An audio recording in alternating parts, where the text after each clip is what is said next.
para que a gente possa ler a lição desta tarde, que nos diz o Evangelho dessa tarde, para a gente continuar estudando, ok? Nesta noite, né? Capítulo 7, Sede perfeitos, na parte que fala das instruções dos Espíritos, item 7, capítulo 17, perdão, Sede perfeitos, instrução dos Espíritos, item 7, o dever. Boa tarde, boa noite, Aline, já é noite, mas ainda está sol claro, né? E nos diz assim o Evangelho: o dever é a obrigação moral diante de si mesmo, em primeiro lugar, e depois dos outros. O dever é a lei da vida. Ele se encontra nos mínimos detalhes e também nos atos mais elevados. Quero falar aqui apenas do dever moral, e não do que as profissões impõem. O dever é muito difícil de ser cumprido na ordem dos sentimentos, porque se encontra em antagonismo com as seduções do interesse do coração. Suas vitórias não têm testemunhas e suas derrotas não têm repressão. O dever íntimo do homem depende do seu livre-arbítrio. O aguilhão da consciência, esta guardiã da integridade do caráter, o adverte e o sustenta, mas frequentemente se mostra impotente diante dos falsos argumentos gerados pelas paixões. O dever do coração, quando fielmente observado, eleva o homem. Mas como determinar esse dever? Onde começa? Onde termina? O dever começa precisamente no ponto em que ameaçais a felicidade ou a tranquilidade do vosso próximo, e termina no limite que não desejarias ver transposto por ninguém em relação a vós mesmos. Deus criou os homens iguais para a dor. Pequenos ou grandes, ignorantes ou instruídos, sofrem pelas mesmas causas, para que cada um julgue judiciosamente o mal que pode fazer. O mesmo critério não existe em relação ao bem, infinitamente mais variado nas suas expressões. A igualdade diante da dor é uma sublime previsão de Deus, que deseja que seus filhos, instruídos pela experiência comum, não cometam o mal alegando a ignorância dos seus efeitos. O dever é o resumo prático de todas as especulações morais. É uma bravura da alma que enfrenta as angústias da luta. É austero e dócil, pronto a dobrar-se às mais diversas complicações, permanece inflexível diante das suas tentações. O homem que cumpre o seu dever ama a Deus mais do que as criaturas, e ama as criaturas mais do que a si mesmo. Ele é, ao mesmo tempo, juiz e escravo da sua própria causa.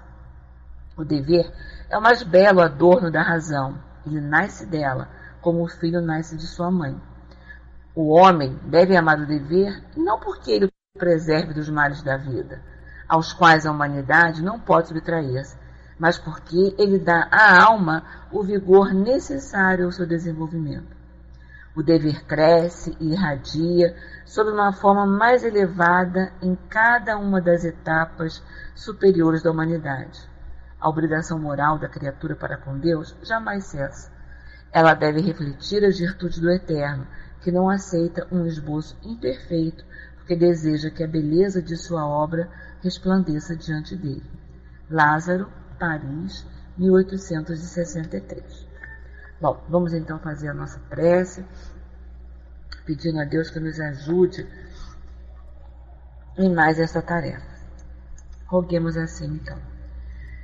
Jesus querido, é com grande satisfação, mestre amigo, que voltamos aos estudos e retornamos, Senhor, às nossas tarefas.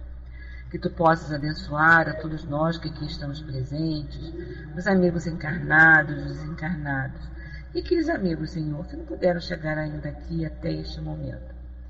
Conceda-os, Senhor, o benefício, Senhor, da consciência tranquila, conceda-os, Senhor, a Tua proteção, o Teu amparo para as diversas atividades que possam estar fazendo. Envolva a todos nós, mais uma vez te pedimos, orientando os nossos pensamentos, orientando, Senhor, o nosso sentimento e a nossa razão. E que seja em teu nome, que seja em nome de Caio Rebachútil, que seja em nome dos espíritos que são compromissados com a divulgação da doutrina espírita, mas acima de tudo, Senhor, da vida em nome de Deus, que possamos iniciar mais um momento de estudos e de reflexões em torno das obras de Leon Denis. Que seja assim, agora e sempre, graças a Deus. Tudo ok? Que assim seja. Bom, gente, nós vamos começar lá na página 116 do livro que está comigo, né? Do capítulo 8, Estados Vibratórios da Alma, a parte 2 ou 3, que eu esqueci de ver ali, uma coisa. Que dá continuidade ao que a Beth parou na semana passada, não é isso? No meu livro, Aline, que é um livro mais antigo, é a página 116. É uma edição da FEB antiga, não é uma edição recente não, tá? É página 116. Exatamente, esse parágrafo aí que a menina está colocando, tá bom? Que bom que é igual. Diz assim: isso tornaria compreensíveis as variações da personalidade de que falamos. Para observadores superficiais, esses fenômenos se explicam pela dissociação da consciência. Estudados de perto e analisados, representam, pelo contrário, aspectos de uma consciência única, correspondente a outras tantas fases de uma mesma existência. Esses aspectos revelam-se desde que o sono é bastante profundo e o desprendimento perispiritual suficiente. Se tem podido acreditar em mudanças de personalidade, é porque os estados transitórios, intermediários, faltam ou apagam-se. Só a gente voltando aqui no parágrafo anterior, só o finalzinho do parágrafo anterior, ele diz assim, olha só. Ele diz assim: esse registro automático parece efetuar-se na forma de agrupamento ou zonas dentro de nós, zonas que correspondem a outros tantos períodos da nossa vida, os registros que a gente tem. Aí mais lá embaixo, ele diz assim: Gabriel Delany comparou esses estados vibratórios, quer dizer, essas diferentes vibrações que a alma possui, esses estados vibratórios, com as camadas concêntricas observadas na seção de uma árvore e que permitem se lhe calcule o número de anos, né? Quando você pega uma árvore, quando você pega um tronco, você corta o tronco no sentido transversal, não no sentido longitudinal, e você pega esse tronco e você mostra, fica aparente para a gente, né? A gente observa que aquele tronco tem um núcleo central e tem diversas camadas em torno desse núcleo central, que é por onde os botânicos fazem mais ou menos o cálculo, utilizando diversos procedimentos, diversas substâncias. Eles fazem o cálculo aproximado da idade daquela árvore, por essas camadas que ela vai agregando, né? Essas camadas vão se somando àquele núcleo central. Então ele vem comparando a alma a isso, quando ele diz assim: isso tornaria compreensíveis as variações da personalidade que falamos. Para observadores superficiais, esses fenômenos se explicam pela dissociação de uma consciência, né? Eles acham, superficialmente analisando, lembrando... Gente, desculpa, eu estou com uma tossezinha assim chatinha. Tá? Lembrando sempre, né, que nós estamos estudando um livro que foi escrito por Leon Denis lá atrás, quando a ciência ainda não tinha o avanço que ela tem hoje. Ela não tinha essa capacidade, ela não tinha esse avanço tecnológico, ela não tinha todo esse material para poder analisar essa mesma alma, né? Então, eles estavam tateando, eles estavam ensaiando, e era o que eles tinham de mais evoluído, vamos dizer assim, naquele momento, nesse momento em que Denis lança esse livro. Então, a gente tem que ter sempre essa lembrança em mente, né? Nós estamos estudando hoje uma coisa que Denis escreveu lá atrás, e que na época dele, isso era o que a gente pode chamar de top de linha, né? Era o avanço do momento. Então, ele está analisando sobre essa ótica, né? É claro que hoje a própria ciência já chega à conclusão, embora ela não dê o braço a torcer, embora ela não assuma isso, mas ela já chega à conclusão, ela já assume, né?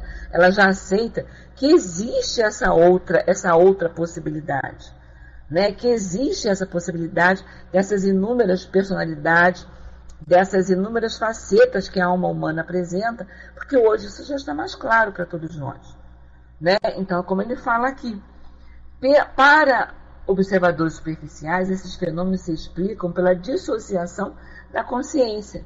Estudados de perto e analisados representam, pelo contrário, aspectos de uma consciência única, correspondentes a outras fases de uma mesma existência.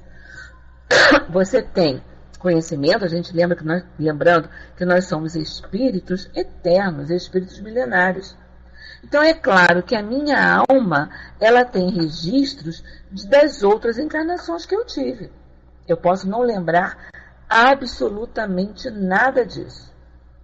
Isso não vem à tona, isso não chega à superfície do meu conhecimento, mas os registros estão lá. Quantas vezes nos deparamos em um lugar, chegamos em um lugar pela primeira vez, um lugar até aquele momento nunca visitado, e você chega e você se sente bem. Você se sente em casa, tudo lhe é familiar. Né? Nós temos um fenômeno que nós chamamos de déjà vu, não é verdade? É uma coisa que você conhece, que você já viu. Boa noite, Wasserfall. Você já viu isso em algum momento. Você não tem conhecimento, mas você tem essa noção, essa percepção. Hoje nós sabemos o que é, né? Hoje, com o estudo da doutrina espírita, com o estudo da tecnologia, com o estudo daquilo que o meio acadêmico traz para a gente, esse próprio meio acadêmico já aceita essa possibilidade, né? Ele já entende essa possibilidade. Ele já não vê as coisas tão quadradinhas, né? Tão engessadas, tão estanques como era há algum tempo. Né? Ele já percebe isso de uma forma bem tranquila, né? Então, para a gente já tem uma outra conotação. Naquela época, naquele momento, era uma coisa nova que estava chegando, mas que estava desvendando. O Denis vem trazendo para a gente e vem desvendando isso aí. Então a gente tem essa noção. Eu não lembro, mas eu tenho essa noção. Eu percebo. Como é que a gente percebe isso? Pelas coisas que você tem facilidade para fazer e pelas coisas que você tem dificuldade de fazer. Né? Se a gente olhar, por exemplo, olha uma criança de hoje em dia, um jovem, ou uma criança de 7 anos, 8 anos, eles lidam com a internet, eles lidam com todos esses instrumentos, com todas essas máquinas, com uma facilidade incrível. Eles lidam com o celular, né, com esses celulares que fazem tudo, eles lidam com isso com uma facilidade incrível. Facilidade que a gente não tem. Eu não tenho essa facilidade. Né? Eu digo sempre, celular para mim, se ele faz chamada, ele recebe chamada, eu consigo passar mensagem, eu consigo receber mensagem, para mim está de bom tamanho, não preciso de mais nada disso. Porque eu sei que eu não vou usar tudo que ele tem. Eu não vou conseguir usar tudo que ele tem. Né? Agora, eles mexem em tudo, eles sabem tudo, eles conhecem tudo. Né? E de onde é isso? Crianças de 7 anos, 8 anos, menores ainda. De onde é isso? De onde vem essa memória? De onde vem esse conhecimento? Ser uma criança tão pequena. Há pouco tempo eu vi no consultório médico da minha médica, eu sentada aguardando o horário da consulta, é uma médica homeopata, ela é homeopata, e ela trata tanto adultos quanto crianças. Ela não é pediatra, mas ela trata adultos e crianças. E eu estava sentada aguardando a minha vez de entrar no consultório, e chegou um casal com uma menininha, devia ter um ano e pouco, um ano e alguns meses, não tinha no máximo 1 ano e meio, talvez menos do que isso, né? Ela não falava ainda, ela andava, mas ela não falava ainda. E ela fez sinal, ela queria o celular do pai, né? Aquele smartphone do pai, coisa e tal. Aí, tá bom. Aí ela fez sinal para ele que ela deu a entender que ela queria ver as fotos. Aí o pai pegou, né? O aparelhinho, ela sentadinha lá na cadeira do lado dele, ele pegou o aparelhinho e entregou na mão dela. E ela passava as fotos com uma tranquilidade incrível, entende? E passava a foto para cá, e passava a foto para lá, e apertava no botão, e voltava, passava a foto, e voltava com aquela foto. uma facilidade, com uma família, numa atitude tão familiar, acaba fazendo aquilo de uma forma tão simples, tão banal, que a gente fica analisando assim, uma criança de 1 ano e pouco. Né? Da onde vem isso? Esse conhecimento vem da onde? Alguém sentou com ela e explicou como é que ela fazia aquilo? Não, ela pode ter visto aquilo. Né? Alguém mexer. Mas ela mexia para cá, ela mexia, ela passava com o dedinho para cá, passava com o dedinho para frente, para trás, apertava o botãozinho e tornava passar. E vendo lá. Né? Ele lendo a revista e ela lá vendo as fotos. Né? Então, de onde é isso? É claro que é desse espírito. Claro que é dessa alma que teve esse conhecimento, que lidou com isso. Né, que aprendeu com isso. Né, lá no plano espiritual ele aprendeu com isso. Né, ele lidou com isso. A gente sabe que toda essa aparelhagem do plano espiritual é extremamente evoluída perto da gente. Né? Então ela lidou com isso, então ela sabe isso. Então eu tenho isso na minha alma. Eu tenho os registros na minha alma. Tá lá. Na hora em que eu preciso, é como lá um arquivo que a gente tem. Na hora em que você precisa fazer alguma coisa, você vai lá e você aciona aquele arquivo. Quando você aciona aquele arquivo, aquilo volta à sua memória, mas está lá. Né? O conhecimento está lá. O conhecimento está lá, instalado lá no seu espírito. Né? O conhecimento está lá na alma. Por isso que às vezes a gente diz assim, quantas vezes eu já falei isso, né? A gente diz assim, eu não vou aprender a mexer com isso não, porque eu já estou velha para isso. Eu estou velha para isso.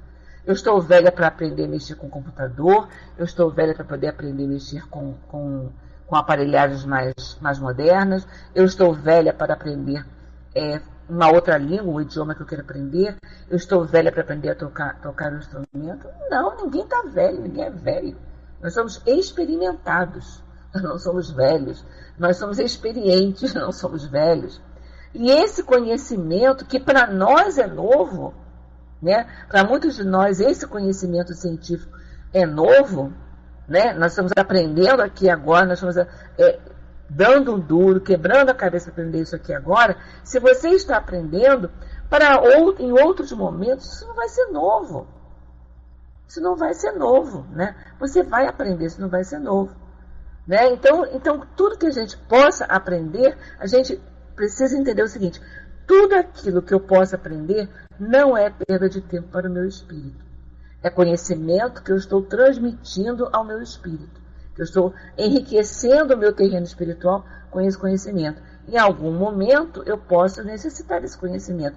E se eu tenho esse conhecimento, eu dar continuidade a ele, ou rebuscar um pouco mais, ou refinar um pouco mais esse conhecimento, vai ser mais fácil. O que a Cris colocou? Minha avó tem 76 anos e desistiu de treinar em não aprender a mexer na internet. Né? É isso aí, a gente não pode, ela não deveria ter desistido exatamente. Porque o que é hoje difícil, amanhã pode ser fácil. Eu não vou acabar. Meu corpo vai se degenerar, ele vai se decompor, mas o meu espírito não acaba, né? A teimosia é normal, não é, Cris? A teimosia é normal. Nós também não somos teimosos com alguma coisa. Se compara com uma outra coisa, nós também somos teimosos, né? Então, a teimosia porque a gente ainda não sabe, né? A gente ainda não quer admitir que não sabe, né? Então a gente vai arranjando essas desculpinhas. Mas qualquer conhecimento que a gente possa adquirir para o espírito, a gente não deve desistir. Né? Não deve desistir de aprender nada ou uma coisa mais nova, porque isso fica guardado lá no espírito. Está arquivado lá, está lá arquivado direitinho, bonitinho lá para a gente.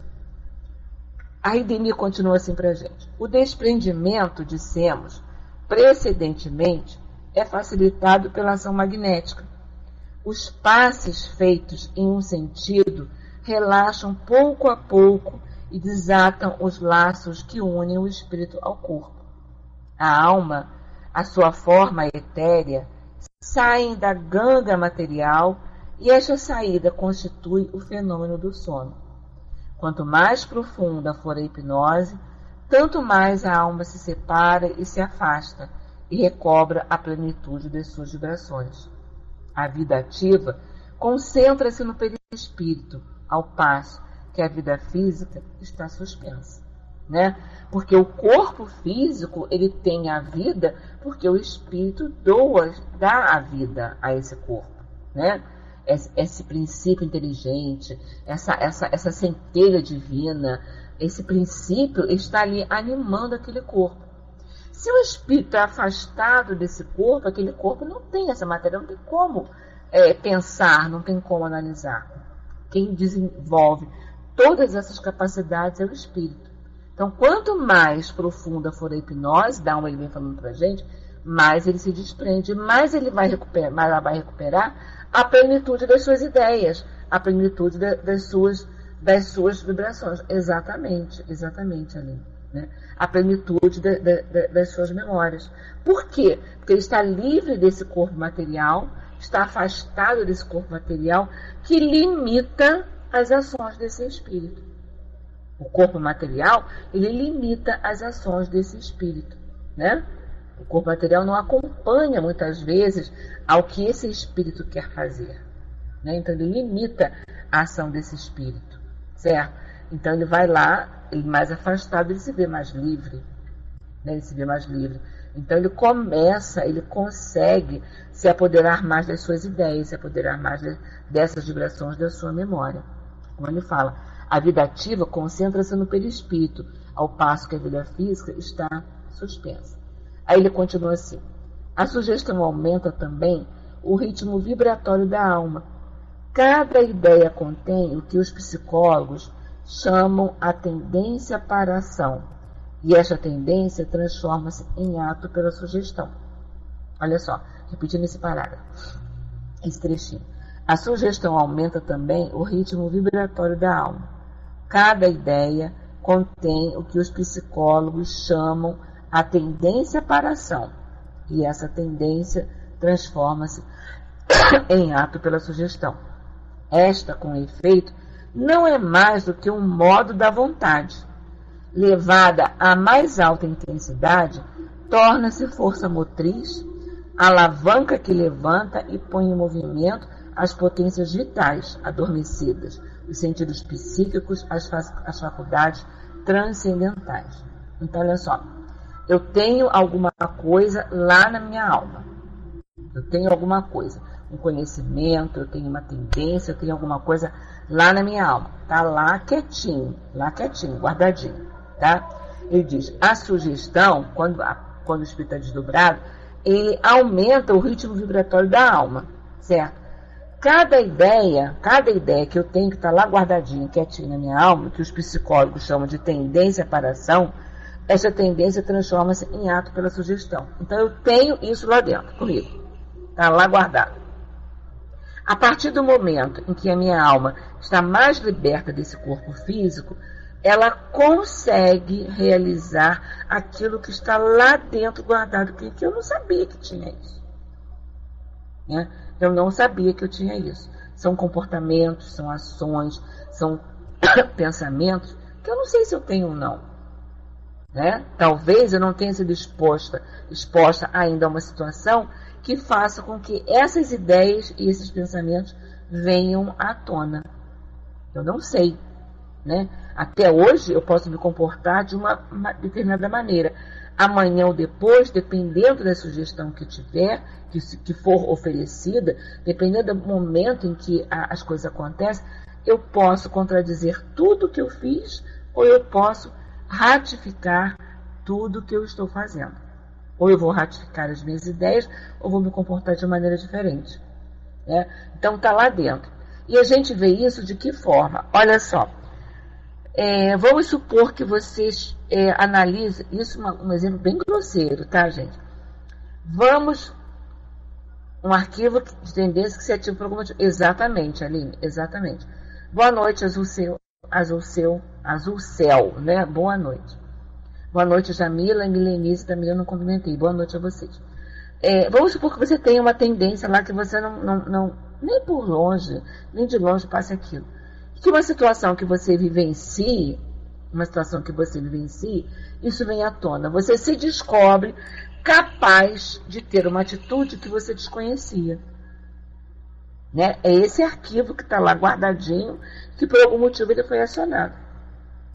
Né? Vamos supor, isso é um exemplo, uma hipótese, que eu seja uma criatura muito fraterna, né? Que eu não faça questão das coisas materiais, que as coisas materiais para mim têm um outro significado, e que digo assim, olha que alma boa que vai ali, olha a Vânia como é uma alma boa, ela é capaz de ajudar a todos, etc e tal, não sei o que lá, né? Dentro das possibilidades dela, ela ajuda a todos. Aí vamos dizer que de repente, né, eu ganhe uma quantia lá na loteria, na Mega Sena, seja lá o que for, não uma quantia muito grande, uma quantia razoável, né? E aí eu digo assim, bom, ganhei, agora não vou fazer mais isso por fulano, não vou fazer mais isso por Beltrano, não vou fazer isso por ninguém, né? As coisas que eu fazia, a minha dedicação à doutrina espírita, minha dedicação ao estudo, minha dedicação à divulgação doutrinária, olha só, agora eu estou com dinheiro sobrando na minha mão. Eu sinto muito, mas eu vou viver um pouquinho a minha vida. A gente bota uma desculpinha, né? Eu sinto muito, mas eu vou viver um pouquinho a minha vida. E pronto, me perco aí no mundo. Na realidade, eu sempre tive esta tendência. Apenas as situações com as quais eu vivenciava, não me permitiam ter um determinado comportamento. A partir do momento em que isso é facilitado para mim, e que isso eu vejo a possibilidade daquilo acontecer, de se viabilizar, então eu vou pensar duas vezes. Não, olha só, agora eu vou tirar um tempinho para mim. E vou fazer o que eu quero. E vou fazer exatamente o que eu quero. Então eu tinha lá essa tendência. Ela estava lá guardada, adormecida, né, quietinha lá no cantinho. De repente me mostra uma possibilidade. Olha aqui, ó, na tua mão. E agora? Pegar ou largar? O que você vai fazer? Você vai ficar aí, nos teus dias, nos teus sábados, indo para o centro, estudando doutrina espírita, ou você vai aproveitar esse dinheiro que você recebeu e você gosta de viajar, você vai botar a perna no mundo, aparece que de vez em quando. Pode até levar o computador para você, o telefone do computador para você fazer alguma coisa. O que você vai fazer? Né? Daí, eu estava escutando um estudo agora de tarde, antes da gente começar aqui, daí a importância, né, daquela velha coisa. Qual é aquela velha história que a gente precisa ter sempre em mente? O autoconhecimento. Exatamente, aí que vai entrar o livre-arbítrio. Se você vai fazer ou não vai fazer. A situação se coloca ali para você fazer. Você vai fazer ou não. Então, se você se conhece, se você analisa, se você vigia o seu pensamento e você tem consciência daquilo que você quer fazer de verdade, você pode fazer o que você quer, você pode viajar, você pode casar, mas você não vai se desligar daquilo que você está fazendo. Você não vai se desligar daquilo. Eu posso até diminuir as minhas atividades, as minhas ações dentro dessa atividade que a gente faz. Olha só, em vez do eu posso até diminuir as minhas atividades, mas eu não largo, eu não abandono. Agora eu não posso largar tudo. Agora olha só, eu estou com a possibilidade, eu estou com a faca e o queijo na mão. Então eu sinto muito, mas agora eu vou fazer um sanduichinho de queijo para mim. Eu estou com a faca e o queijo aqui na minha mão.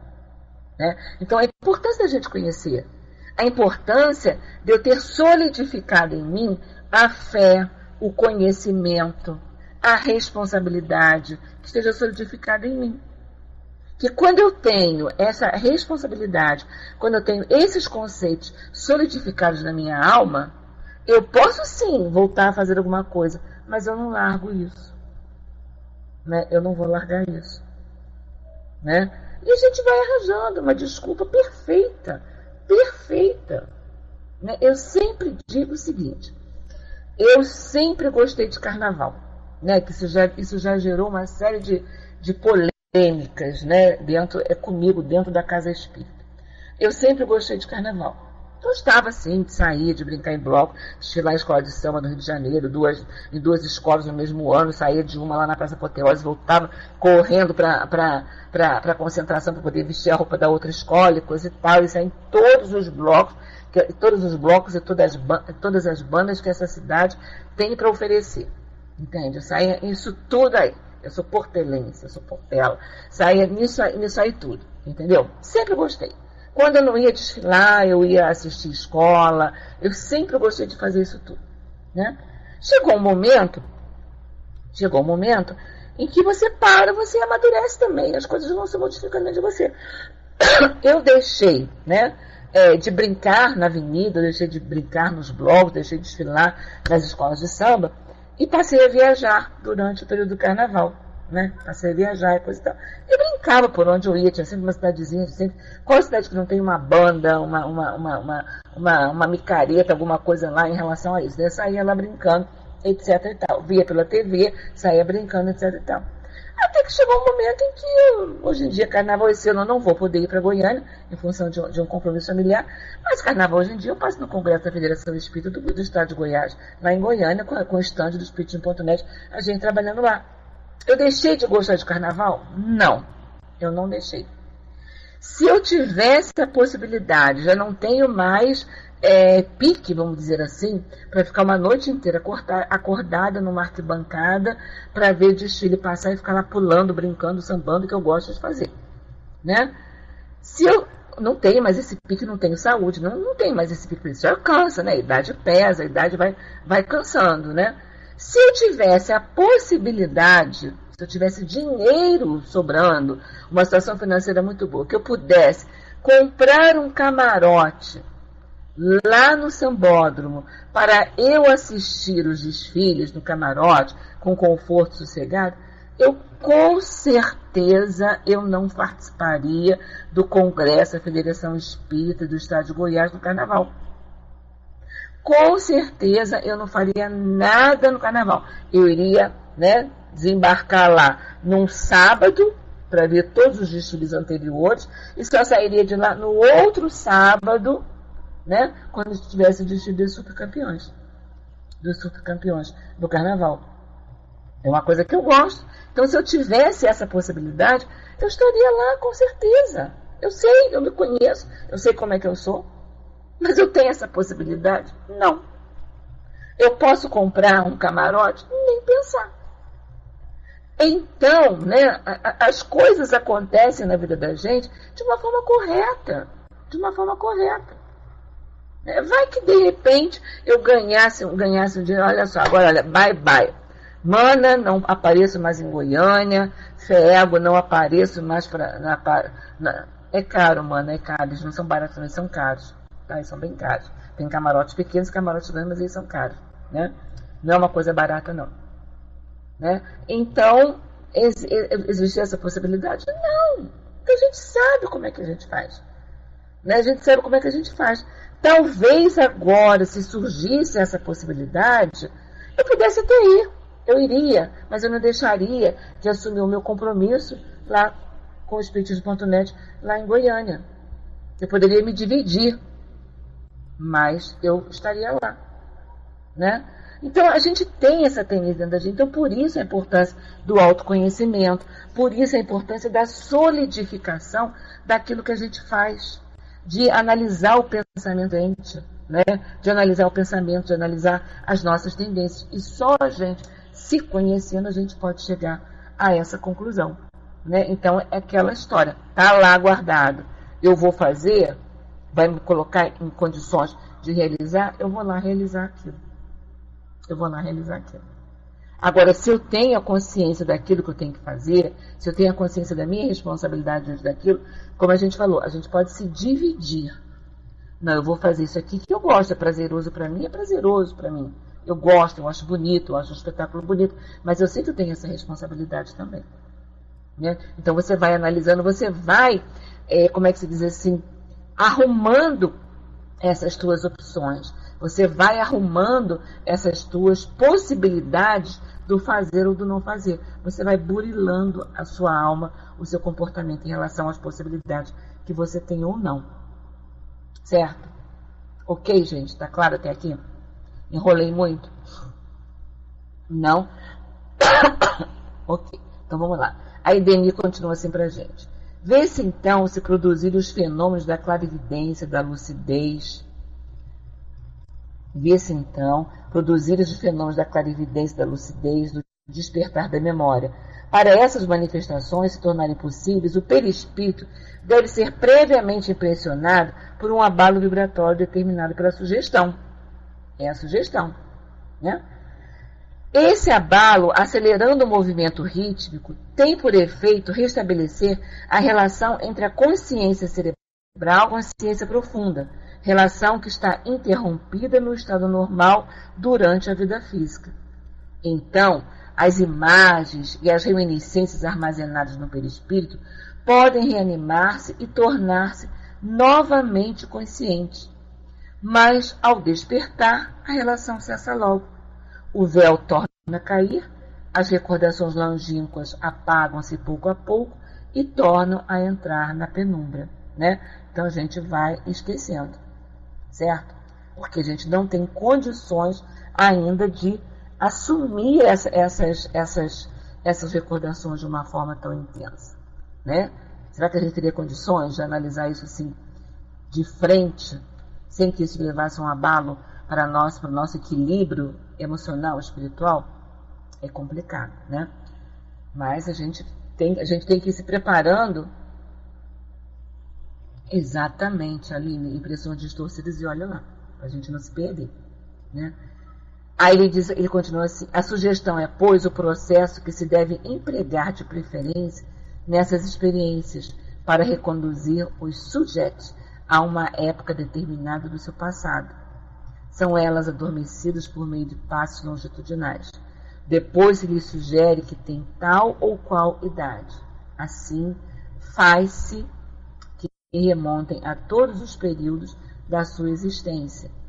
Podem obter-se facsímiles da sua letra, que variam segundo as épocas e são sempre concordes, quando se trata das mesmas épocas evocadas no curso de diferentes sessões.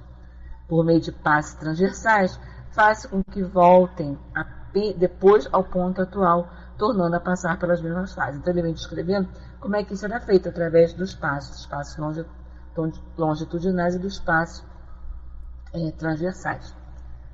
Aí ele continua assim: pode-se também, e nós assim o temos feito, designar ao sujeito, né, uma data determinada do seu passado, ainda o mais remoto, e fazê-lo renascer nele.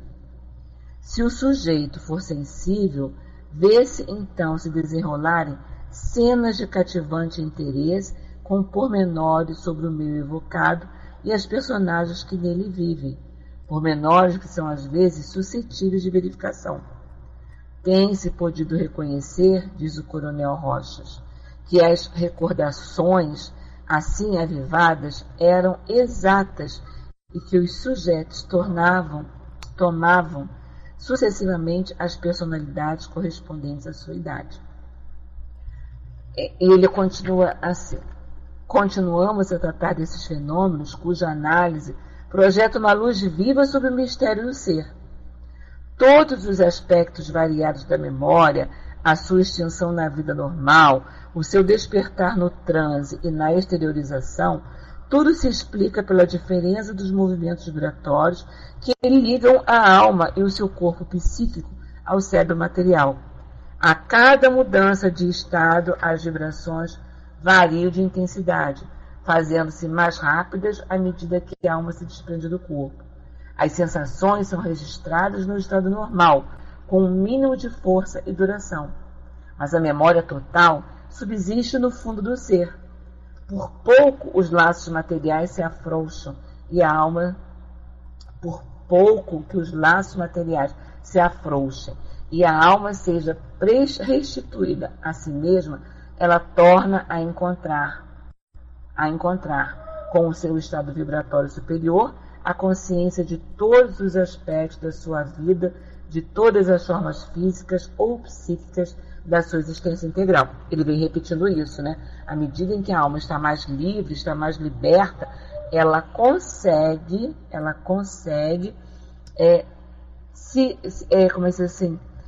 compreender todos esses meandros, todas essas minúcias.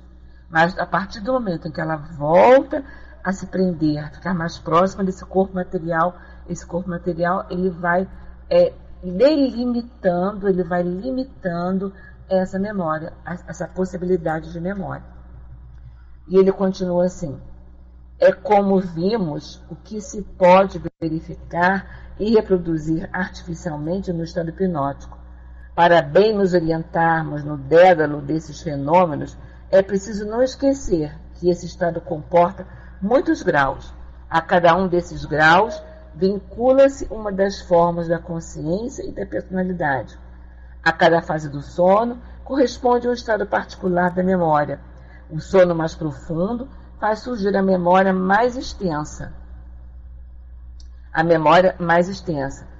Esta restringe-se cada vez mais, à medida que a alma se reintegra no seu invólucro. Ao estado de vigília ou de acordado corresponde a memória mais restrita, mais pobre. Vocês já imaginaram se isso não existisse? Vocês já imaginaram se a gente tivesse... Olha a bondade de Deus, a misericórdia de Deus para com a gente. Vocês já imaginaram se a gente não tivesse esse véu, né, que de uma certa forma nos protege, essa é a verdadeira palavra, dessas recordações? Vocês já imaginaram como é que seria isso? Ou será que a gente pensa, eu também não gosto, Cris, ou será que a gente pensa que nós somos sempre espíritos justos, bons, amigos, fraternos? Será que a gente não teve lá nas nossas vidas, né, passadas, a gente não teve aqueles momentos em que nós somos cruéis, em que nós prejudicamos, em que nós cometemos atos absurdos que hoje em dia não conseguimos mais realizar? Que bom que a gente não consegue mais realizar isso, né? Isso é bom pra gente. Mas você imaginou a gente convivendo com isso? Como é que seria? Né? Seria a culpa. E será que eu teria condições, eu teria equilíbrio suficiente para me perceber uma pessoa cruel numa outra encarnação? Eu me ver, né, no papel de uma criatura que foi extremamente cruel numa outra encarnação, em outras encarnações passadas, e eu conviver com isso. Como é que seria isso, né? Isso seria uma loucura, né? Seria um estado de como é que diz assim, de inquietação, um estado de insatisfação, de inquietação eterno, né? E como é que você iria conseguir, né, amar a quem está do seu lado, se você de repente percebeu que aquela pessoa foi cruel contigo, ou você foi cruel com a outra pessoa? Está vendo o benefício do esquecimento? Boa noite, Gilbert. Boa noite, Isabela. Boa noite, Menuzinha, Alexandre. Imagina a gente conviver com isso. Então, como é que a gente ia conviver dentro do mesmo teto, né? Dentro do mesmo lar, do mesmo teto, com aquele que em encarnações passadas foi teu inimigo, ou que você prejudicou, ou que te prejudicou? A gente tem condição de conviver com isso? E amar? Ver isso e amar? Não tem, né? Então, por isso a gente esquece. Por isso a gente não consegue lembrar determinadas coisas. Algumas coisas são passadas assim pra gente, né? Uma ligeira lembrança, né? Às vezes sob a forma de um mal-estar, às vezes sob a forma de um bem-estar. E você imagina o que tenha sido. Você imagina o que tenha sido. Há alguns anos atrás eu visitei em Minas Gerais, numa cidade, se eu não me engano, é Santa Bárbara do Oeste, o santuário que chama o Santuário do Caraça. Porque nessa época eu fazia parte, na casa de Leon Denis, dos encontros de Eurípides Barçanufo. E Eurípides Barçanufo é descrito no livro Eurípides, o Homem e a Missão, não me lembro o autor agora, que vem contando a vida de Eurípides Barçanufo e todas as dificuldades que ele teve, dele como se assumiria espírita, ele se assumiu espírita, numa cidade que era eminentemente católica, até hoje ainda é, né, em Sacramento. Então ele vem contando as dificuldades que ele teve lá. E ao decorrer do livro, Eurípides monta um colégio nessa cidade, né? E esse colégio, antes de ser do Eurípides Barçanufo, ele pertencia a um grupo, né, a uma pessoa lá que era a idealizadora do colégio, não me lembro já direito quem era, se era da igreja ou não. E os professores que iam dar aula naquela escola eram professores que tinham sido formados, Colégio Allan Kardec, isso. Mas eu acho que antes era Liceu Sacramentano, eu não me lembro direito como é que é essa questão dos nomes, né? A aula ali, né? Esses professores, eles vinham de um colégio que na época era considerado assim o melhor, que era o Caraça, que é nessa cidade, em Minas Gerais, de Santa Bárbara do Oeste, que não é distante de Belo Horizonte. Eles eram dali. E como eu sou professora, né, eu sou uma educadora, então todos os aspectos da educação, em qualquer livro que eu leia, qualquer aspecto que seja ligado à educação, me chama muito a atenção. E eu comecei a ler, comecei a pesquisar, né, sobre o Caraça, etc. e tal. E eu estava em férias, viajando com umas amigas, e nós estávamos em Belo Horizonte. Aí eu falei, puxa vida, eu gostaria muito de ir até esta cidade. Eu queria conhecer este colégio, por isso. E assim eu fiz, fui eu e uma outra amiga. As outras não quiseram ir, fui eu e uma outra amiga. E nós pegamos um ônibus e fomos até lá o que é chamado de Santuário do Caraça, que tinha sido, na época, era um colégio que pertencia à Ordem de Vicente de Paulo, São Vicente de Paulo, né? E era um colégio muito rígido, era um colégio, assim, top de linha, né, naquela época. E era um colégio muito rígido. Foi um colégio muito rígido. A história do colégio, você vê que as crianças iam para lá, não porque eles queriam ir, é porque os pais mandavam para lá, porque era o melhor colégio da época. Então eles iam para lá. E eles eram internos. Então eles tinham hora de fazer tudo, não tinham liberdade nenhuma.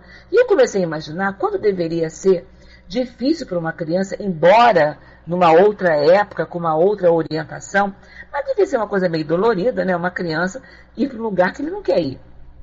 Ficar lá morando num lugar que ele não gostaria de ir, né? Então eu fiquei imaginando, é um lugar belíssimo, é um parque, é um jardim, é um bosque, é um lugar assim ecologicamente perfeito, muito bonito. Não sei se ainda funciona nos dias de hoje, tá? Muito bonito. Mas aquilo me deu um mal-estar, Eu fui visitar lá a capela em estilo gótico, e eu gosto de visitar a igreja, eu vejo a igreja como uma obra de arte, eu gosto muito de arte. Então eu fui visitar lá a capela, que é em estilo gótico, uma capela bonita e coisa e tal. Mas me deu um mal-estar, me deu uma sensação esquisita. Eu comecei, sabe quando você não se sente bem, que a coisa fica assim muito gritante para você, né? E o outro ônibus, isso foi na parte da manhã, nós chegamos lá por volta de umas 10 horas da manhã, o outro ônibus só saía de lá, só iria lá para pegar quem estava lá pelas 4 ou 5 horas da tarde. Eu falei, meu Deus do céu, eu vou ficar nesse sofrimento aqui até as 4, 5 horas da tarde. Eu me senti terrivelmente mal, muito mal. Pode ser a vibração dali, daquelas pessoas que de repente não gostaram de estar ali, poderia. Agora, eu também sei se foi alguma coisa que eu não fiz, e que estava ali, que de repente eu estava ali no meio de uma situação que estava me fazendo lembrar alguma coisa de alguma encarnação passada minha, eu não sei, nunca pesquisei isso, nunca quis pesquisar, né? Mas eu me senti muito mal, tanto que eu não aguentei. De repente chegou um rapaz para entregar Coca-Cola, que aquilo ali tinha um hotel, era um hotel na época também.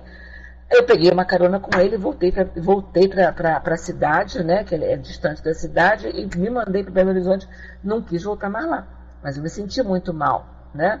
Ou é vibração, ou alguma ação, não sei. Será que em algum momento das minhas encarnações poderia eu ter estado ali fazendo alguma coisa?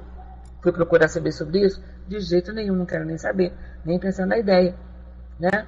Então imagina se a gente não tivesse essa possibilidade do esquecimento. Como é que seria, como é que nós seríamos, como é que nós iríamos conviver.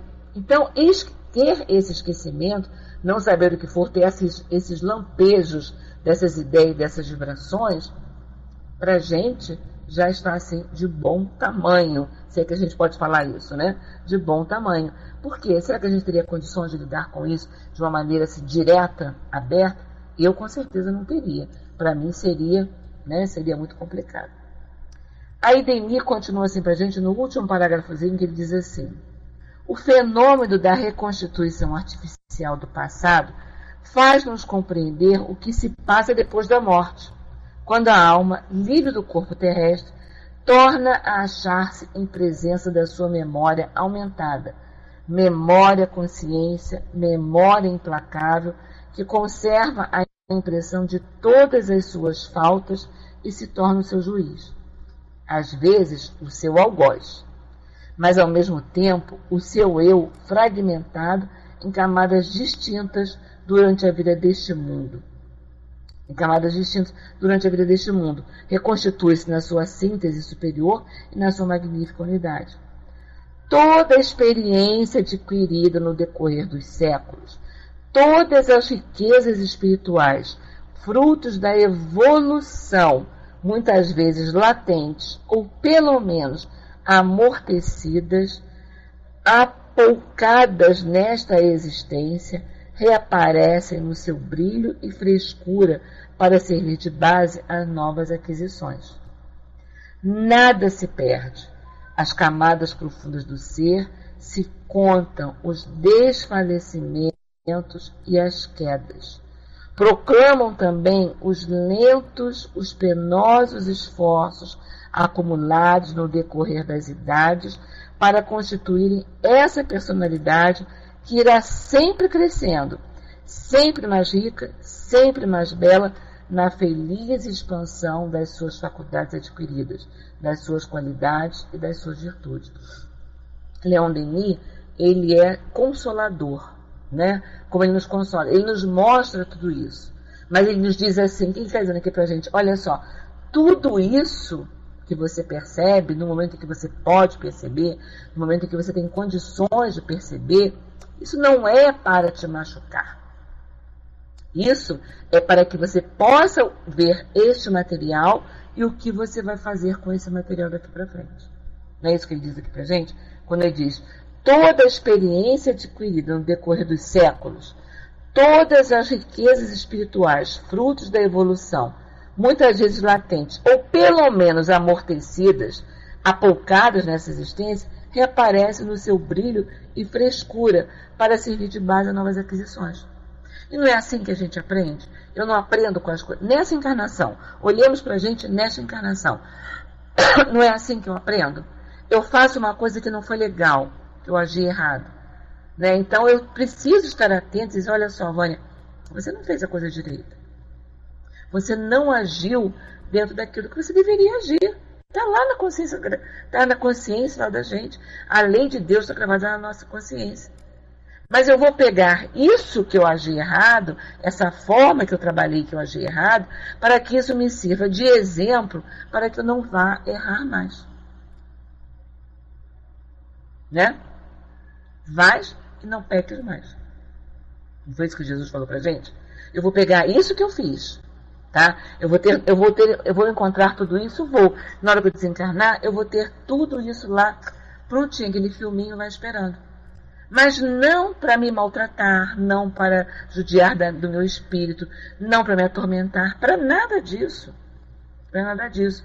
Eu vou poder olhar todas essas dificuldades, essas coisas que eu fiz errado, para dizer, olha só, tudo isso aqui foi errado, mas eu não perdi com isso. Eu não perdi tempo com isso. Eu errei, mas eu não perdi tempo com isso. Eu vou assumir, eu vou reconhecer que eu errei e vou começar. Não foi o que o Chico falou pra gente? Né? Eu não posso mudar o começo, né? Eu não posso mudar o que está lá atrás, mas eu posso recomeçar de novo e modificar esse fim. O que passou, eu não tenho como modificar, já passou. Eu tenho que assumir, reconhecer que eu errei, sem remorso, ainda que eu tenha feito alguma coisa extremamente errada, sem remorso. Senhor, errei, eu fiz errado, eu cometi um delito, né? Mas eu quero daqui para frente não cometer mais esses delitos. Eu quero melhorar. Então eu vou pegar essa minha experiência de ontem, vou elaborar, vou pensar, vou ficar triste, vou chorar, né? Vou repensar, como dizia psicologia, eu vou lidar com o meu luto, na linguagem psicológica, né? E vou daí para frente, olha só, tá bom, já aprendi, então daqui para frente eu vou fazer diferente. Né? Então eu tenho que assumir que eu errei. E como é que eu vou reconhecer que eu errei? Quando eu me conheço. Quando eu exerço essa viagem para o meu interior, para que eu me conheça, para que eu conheça realmente como eu sou, com as minhas falhas, com os meus erros, com os meus pseudo comportamentos fraternos, etc e tal, né? Com aquele orgulho que eu tenho dentro de mim, né? Quando eu vou olhar lá dentro, em vez de eu fazer uma viagem para fora, eu faço uma viagem para dentro de mim. E que eu vou olhar tudo isso e sei que mesmo com todos esses defeitos, com todas essas coisas que eu possa ter feito errado, eu não sou punida por isso. Eu não vou ser designada, eu não vou ser, como dizer assim, apontada, eu não vou ser castigada eternamente, né? Eu tenho a misericórdia divina a meu favor. Eu só preciso reconhecer que eu fiz, reconhecer que eu errei. Errei sim, né? Eu fiz errado, né? Eu pensei que eu fosse uma santinha, né? Pensei que fosse uma coisa muito boa, e olha só, não tem nada disso, né? Minha mãe tinha um ditado que dizia assim: por fora, bela viola, por dentro, pão bolorento. É o ditado que ela falava, é um ditado que ela sempre dizia, né?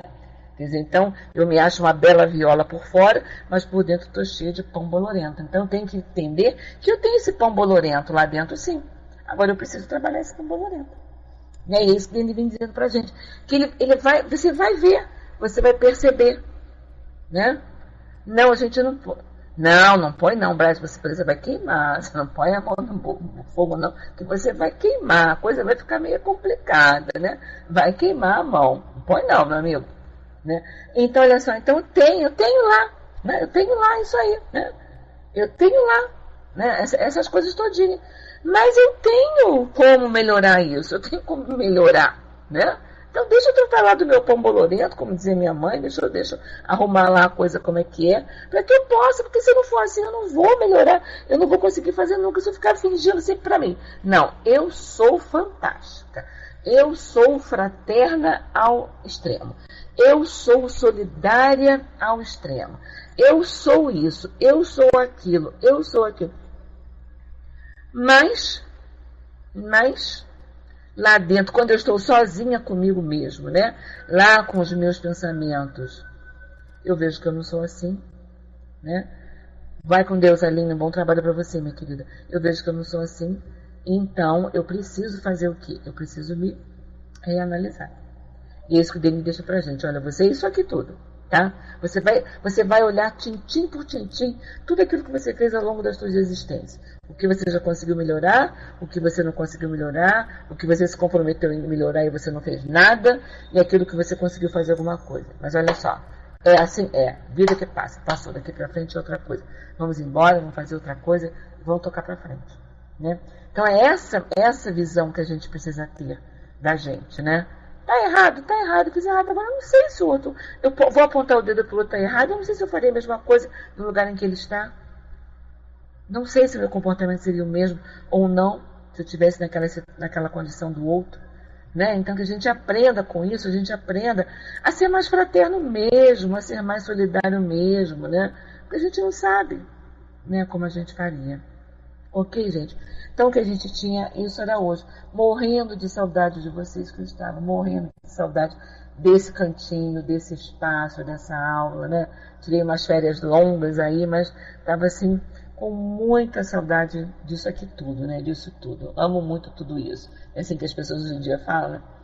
Então, obrigada, Cris, obrigada, Nina, pelo teu apoio de sempre, o Acefal, Miriam, Milenise, Menuzinha, Isabela, Julinha, Nando, Suzy. Obrigada, Mana, também pelo seu apoio, que também é incondicional para as nossas atividades. Obrigada, Bruno, obrigada, Ivanos, obrigada, Braz e obrigada, Gilbert, né? Que a gente possa estar aqui na próxima quinta-feira, estudando mais uma vez essas obras de Leon Denis, que são tão bonitas e que fazem tão bem a gente. Ok? Alguém deseja fazer a prece? O céu de está entrando aí. Que bom, Menuzinha. Chegue sempre. Nós começamos sempre às 6h15. Ok? Vai ser um grande prazer para a gente ter você conosco aqui.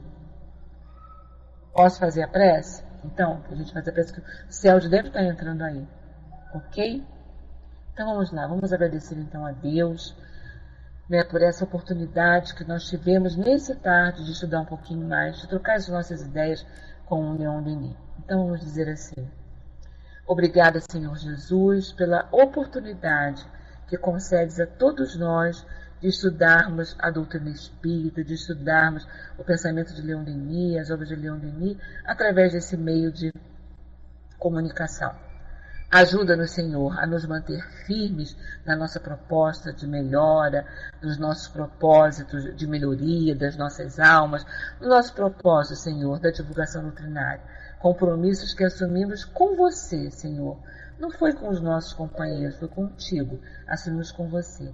Então que possamos, Senhor Jesus, ter sempre isso em mente, o nosso compromisso contigo, e que possamos honrar sempre a palavra que demos a Ti e as mãos que estendes a todos nós, acalentando as nossas dores, nos orientando, nos ajudando, para que esse trabalho continue.